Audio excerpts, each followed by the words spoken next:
Hi, I'm so glad that you chose to join us today to think about your leadership in a new way and renew your mind. This week we're going to be talking about the apprenticeship model with a focus on show them how it's done.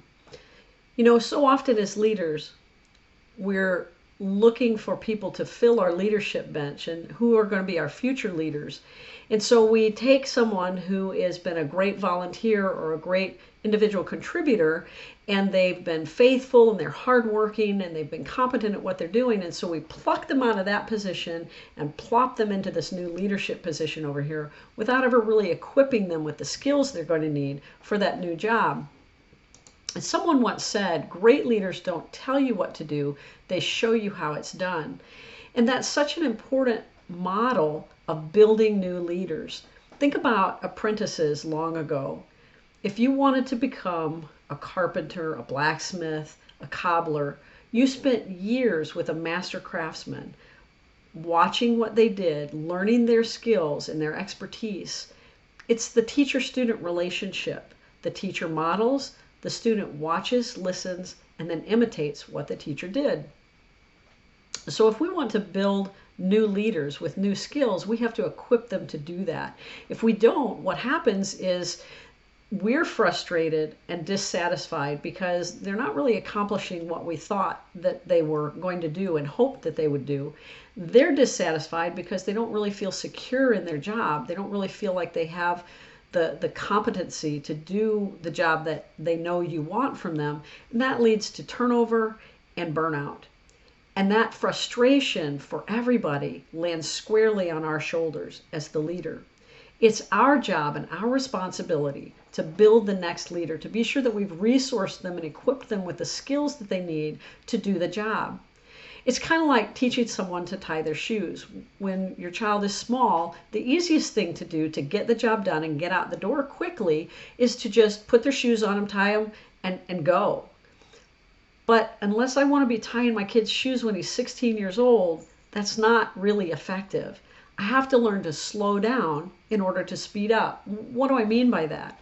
I mean, right now, it's going to take more intentional time and effort for me to teach him to tie his shoes. But in the long run, I'm going to be able to speed up and get out the door quicker because he's going to tie his shoes while I get ready and do my thing, and out the door we go. And how do I do that? What's the process?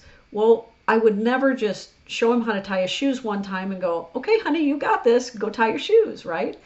I would sit down with them and I would tell them and show them how to tie their shoe over and over and over again. And then I would start letting them help me tie their shoe. And each time they would help a little bit more. And then I would start letting them tie their shoe and I would help them a little bit less each time until finally they're tying their shoe on their own. I'm there to support them if they need it, but they're really on their own. Now I can get ready and do my thing. They're getting their shoes on and getting themselves ready, and out the door we go in a much faster and more efficient manner, moving toward the goal. And that's true in all areas of life.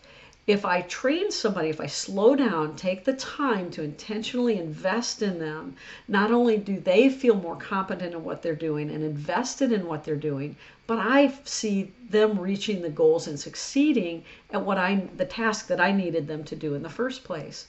So if you see someone who you think would make a great leader, take time to invest in them, apprentice them, equip them with the skills that they're going to need to be successful. And let them know that this is the process you're going to take them through. That way they have buy-in to the process and the purpose of what you're doing. If someone doesn't know you're apprenticing them, then you're not. Once you've done that, now you can begin to show them how it's done. So I hope that you'll take some time this week and think about one person that you need to begin the apprenticeship process with. Who would that be? What is the skill that you need to build into them? And what's the process you're going to take them through to teach them that skill? I hope you'll have a great week as you think about showing them how it's done.